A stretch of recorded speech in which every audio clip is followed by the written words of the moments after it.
All right, so today is kind of a makeup. I was lazy yesterday and didn't get around to doing my vlog yesterday, so I kind of have 2 days to make up for. And I think I'm going to kind of back to back this because I've got two very different topics that I wanted to bring up. So 2 days ago, a couple days ago, I met a woman. Was not looking. Happened to just kind of trip over her, and we got to talking, and nice lady. But as is usually my custom, I don't do just talking with people online forever. It's too easy for people to be fake. I happen to come from one of the first generations of instant messaging. For those who can think back before AOL Instant Messenger to IRC and things like that, yeah, that's kind of where I started. And I knew a lot of people through those channels. I met a lot of people through those channels. And then when I would meet them in person, there would be somebody completely different. So that really kind of set me up for, okay, the online dating thing and profiles, those are really cool, but I personally prefer to meet somebody in person as soon as possible to find out whether or not what's on their profile, whether or not how they talk on text messaging or instant messaging is real, whether their persona is real, and then make my decisions from there. And so I wasn't looking at it from a romantic perspective. You probably heard previously, I'm recently out of a relationship and not really looking for anything romantic at this point. But I thought, you know what, she might make for a decent friend. And I'm always in the market for new friends, particularly those who seem to be open-minded, have a sense for the spiritual, and have enough of an adventurous side to be able to be fun. So I met this lady, and we hit it off. I mean, we just had a great conversation, and a good dinner as well. Talking about this, that, and the other, family, spirituality, politics, work, all kinds of stuff. And, we just really had a good time. But I found myself caught for two reasons. One was for all the things that we had talked about before we met in person. The one thing I didn't mention to her is that I'm a cigarette smoker and have been for pretty much all my adult life.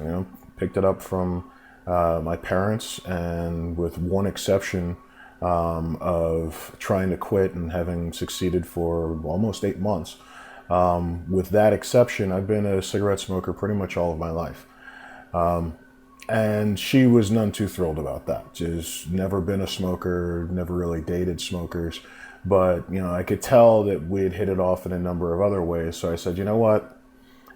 Even beyond just being friends, or, if anything else might eventually come of it, I'm like, you know what? I'll give her a chance to, make her own call as to whether or not she can be bothered to spend time around a smoker.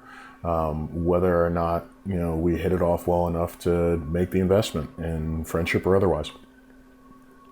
And so it was weird because prior to that admission, things have been going really smoothly, great conversation. It almost felt toward the attraction romantic side, which was the other part of why I was caught up. Because like I said, I didn't go into this looking for a date, a hookup, anything like that. Really, the best case scenario that I was looking for was a new friend. But the vibe was going a little further than that. So it was a very awkward ending. It was one of those where, I walked her to her car, made sure she, got in safe. And it was just a very prolonged talking with the car door open. One of those things where it's like, if you're watching a movie, you're looking at the screen going, "Kiss her, damn it! What the hell's wrong with you?" But I was not ready. It was not something that I had in mind. And even though I liked her a lot, it just was not. It was not for me to do at that point. So, and I could tell she was kind of prolonging it because I got the vibe that she was looking for that. And, to some degree, I feel bad because I hate for people to kind of go off feeling disappointed. And it really was nothing about her. I mean, beautiful woman. I had a great time. Any other day of the year, I would have been going for it, but it just wasn't that day. So we parted company. She said thank you. I had a very great time. We talked a couple times afterwards. We're still in touch, and I think all in all it went well, but clearly there was kind of a disappointment factor there at the end. So unfortunate, but we're still in touch. So maybe there's still something to be said. But two things came to mind out of that. The first of which is the whole smoker versus non-smoker thing. Now, I completely understand if somebody is highly sensitive, either has a highly sensitive nose or a highly sensitive sense of taste, neither of which I have. But if you do, and so the smell, or worse yet, the taste of kissing somebody who is a smoker is just a complete turn off, I completely understand your beef. I wouldn't want somebody that smelled like a dirty diaper, or tasted like one either, for that matter.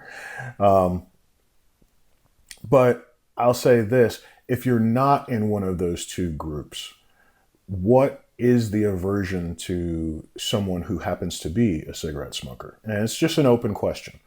I'm interested. I mean, I've been a smoker and been around smokers my entire life, so that's never been a group where I just said, no, I'm not going to deal with them.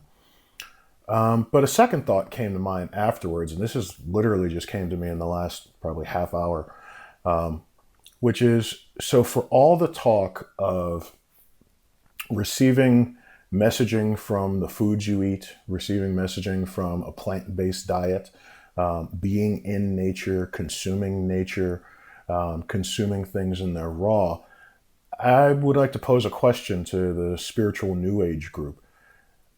How does tobacco play into that?